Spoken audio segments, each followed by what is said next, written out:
Today we're going to show you how to change the door handle on your refrigerator, and it's a really easy job.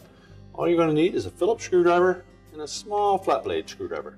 Let me show you how we do it. Now this door handle is attached to the door with 2 Phillips screws on the top and 1 through the face. Now you need to remove this small cover first, and with your small flat blade screwdriver, just getting under the edge of that, carefully pop that off.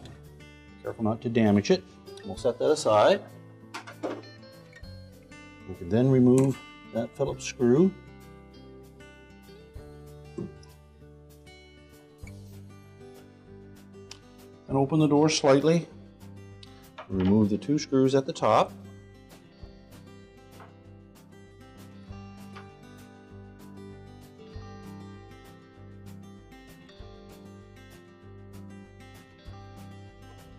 Remove and discard the old handle. Set the new handle in place. We will reuse all of the screws on the original handle. Tighten the screws securely. We'll replace the one on the face.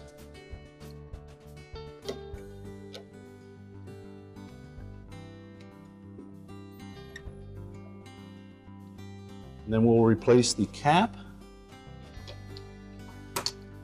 Because the handle will be brighter than the original, you may need to use a little citrus cleaner to clean that new cap. And then your repair is complete.